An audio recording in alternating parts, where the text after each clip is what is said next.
How's it going, guys? Hope you guys are having a good day or night. Busy week. Market is kind of taking a beating. And a lot of our companies have actually released earnings, or at least the ones that I hold in my public portfolio. So I figured I'd go through them, kind of talk about how they're doing, how the numbers look, how it makes me feel about the company, and go from there. Before I get started, traditional disclaimer that none of this is financial, legal, or tax advice. I'm not a registered professional in any of those categories, so take what I say with a grain of salt. Do your own research. This is for entertainment purposes. Now, Medical Properties Trust got hit so bad. Just in this week, they are down 17% alone. That's insane. The yield is now above 10%. Short interest is very, very high. I'm honestly feel like I'm missing something. Like they're sustaining the dividend. No, like their tenants are doing fine. So I'm a little confused, honestly. I mean, it's definitely not a growth story, but for it to be trading this low, for the short interest to be that high, for the price multiple to be that low, I think I need to, deep dive into this and make sure I'm not missing something. But, again, if we go over here and look at their fourth quarter and full year results, which they released just the other day, they saw a 4% growth in FFO on it's already on a per share basis. I guess it's not. 4% growth in both NFFO and AFFO on a per share basis for full year 2022. Normalized funds from operation, I'm not too familiar with. I'm familiar with FFO and AFFO, but I'm sure it's some comparable metric. They sold 4 properties.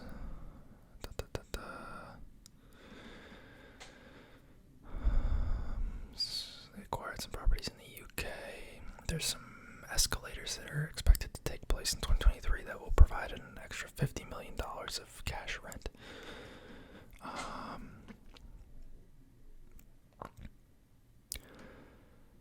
So I guess Genuine has been that Pipeline Health will assume the existing terms of its Los Angeles hospital master lease and collect 100% of past due rent. So maybe there was a failure to pay rent on one of their properties there, it looks like.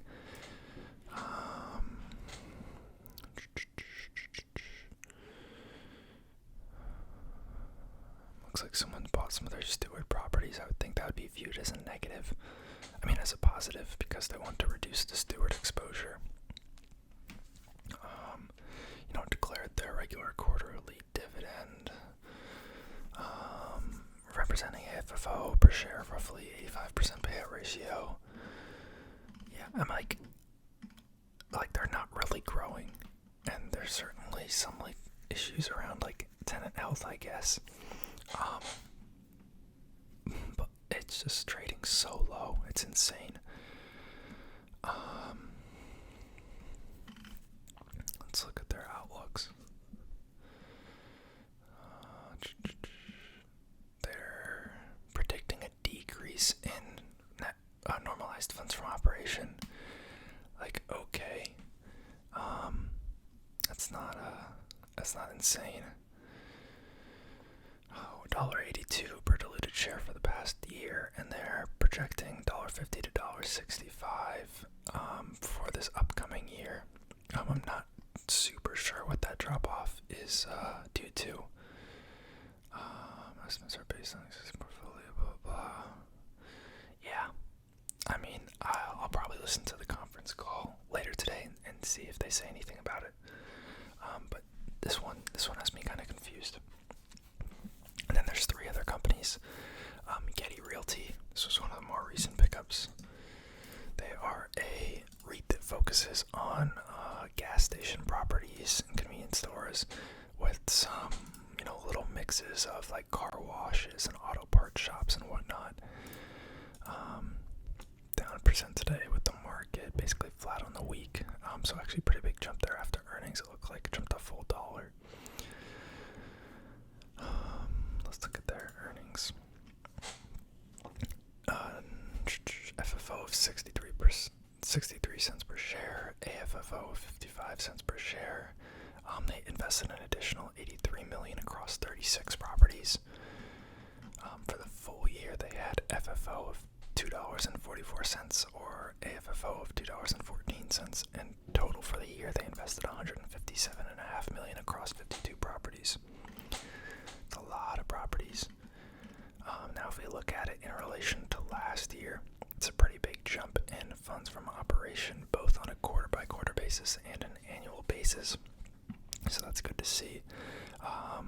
But it looks like if you look at the adjusted funds from operation, the increase is certainly not as steep.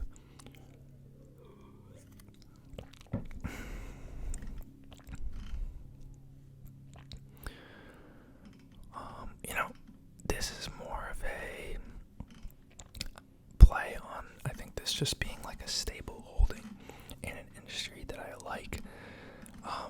I think that they'll just continue to see consistent mid-single-digit growth. They're actively growing the portfolio. They pay a decent dividend. The coverage ratio is pretty solid. Directors approved a 5% dividend raise in the fourth quarter. 8th consecutive year of substantial dividend increase. Pretty nice.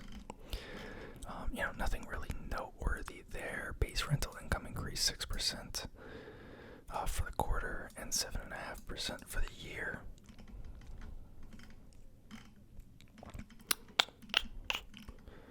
Anything else? Just talking about the acquisitions. They bought 6 convenience stores in the Las Vegas, Nevada metropolitan area for $35.7 million. 14 auto service centers located primarily in the Charlotte, North Carolina metropolitan area for $22.9 million. 3 car wash properties in Texas for $12.4 million. And 1 drive-through quick service restaurant located in Charlotte, North Carolina for $3 million. Pretty neat. Construction loans for 12 new-to-industry properties, convenience stores in Charleston, South Carolina, Austin, Texas, and car wash properties in Jacksonville, Florida, New Haven, Connecticut, Newburgh, New York, Raleigh, North Carolina, Richmond, Virginia, yada, yada, yada. So, they're being pretty aggressive with their purchases and redevelopment. It's just a matter of whether the issuances they're making to fund these outpace or, equal the growth that they're generating from these new properties, because that's really what it comes down to. If you're diluting the shareholders to get that growth, it may net to nothing or it may be net negative. Now we're looking at American Tower, Cell Tower and Data Center REIT. You guys know this one. I've had this one for a while. This one has also been down the past week. Honestly, most stuff is down this week, so I don't know if that's the best judge. But, above 3% yield now, broke below $200. Been on a pretty steep downward trend since looks like last January. Down about $35 per share, which is pretty significant. But I am a fan. Total revenue increased 10.6%. I don't really pay too much attention to net income for REITs because it can be misleading. I care more about funds from operation. So AFFO increased 15.1%.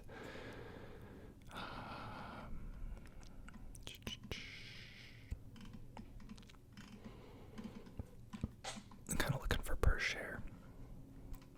Okay, right here. Consolidated AFFO per share. $2.46 in the fourth quarter of 2022. That's a 12.8% growth rate for the full year. $10.12, which is a 4.9% growth rate. It's pretty solid, honestly. Similar kind of thesis to Getty Realty on this for me. Core, holding that I like a lot. Very stable, very diversified. I just like the business model a lot, and I think it'll be around for a long time. And if they just continue to grow the dividend double digits like they're doing, get these per share growth rates of the high single digit to low double digits, basis and just continue to grow top line revenue, it's going to look really nice over a really long term, I feel like.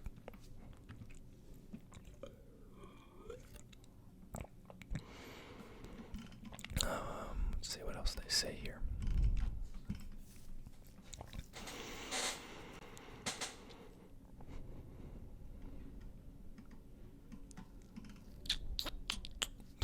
.5% year-over-year increase in the dividend. Very nice. Company purchased 100,000 shares. That's not that important. Spent approximately $190 million to acquire 250 sites, primarily in Europe. For the full year, they spent $549 million to acquire over 500 sites. Including U.S. data center related assets. Yeah, pretty nice. Other events, I'll read it first and then I'll talk about it. In the third quarter of 2022, the company's largest customer in India, VIL, communicated that it would make partial payments of its contractual amounts owed to the company, and indicated that it would continue to make partial payments for the remainder of 2022. In late 2022, VIL had communicated its intent to resume payments in full under its contractual obligations beginning on January 1st, 2023. However, in early 2023, VIL communicated that it would not be able to resume payments in full of its contractual obligations owed to the company, and that it would instead continue to make partial payments. The company considered these recent developments and uncertainty with respect to amounts owed under its tenant leases when conducting its annual impairment assessment for long-lived assets and goodwill in India. And as a result, the company determined that certain fixed and intangible assets had been impaired during the year ended December 31st, 2022. An impairment of $97 million was taken on the tower network location intangible assets in India. The company also impaired the tenant-related intangible assets for VIL, which resulted in an impairment of $411 million. Yikes. For more information on impairment, blah, blah, blah. VIL reserves and associated impacts to AFFO. See full year outlook 2023 of this press release below.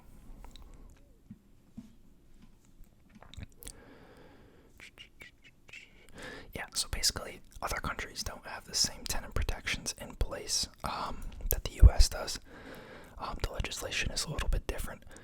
So one of these operators in India, I think they're going through some financial health issues, and basically said they couldn't afford to pay rent.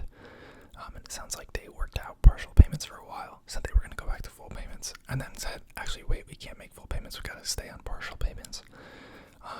And it sounds like it's costing AMT a pretty big amount of revenue. So I'd say that's probably one of the big things weighing on the stock. That's certainly not insignificant. They do have a pretty large international exposure, but obviously not to just India.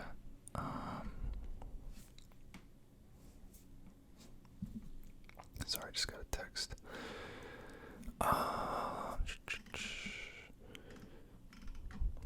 Full year outlook.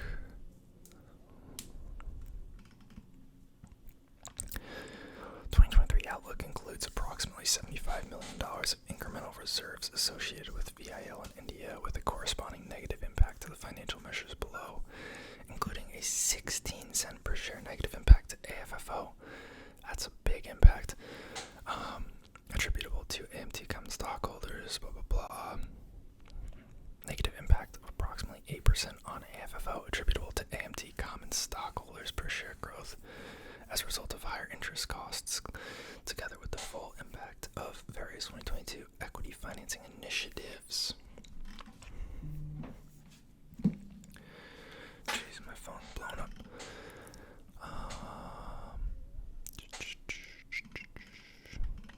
Yeah, nothing insane here. Lastly,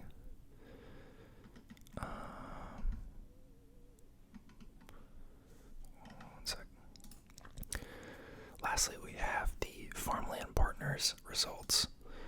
I'm just going to move this over for a sec. I'll look them up. They've also been not doing super hot, like everything in the past week. Hey guys, so I was gonna look at this stock right here, which I used to hold in the portfolio. And then I remembered that I actually did sell it 2 days before it had this huge crash off earnings. Pretty fortunate. I had talked about my plan to do that in the last dividend video, but for that reason I'm going to skip them. I don't think the earnings results were particularly good anyways. But I hope you guys appreciate the video. I'll see you around in the next dividend update video. If you have any suggestions in the meantime, drop a comment, and thanks for watching, guys.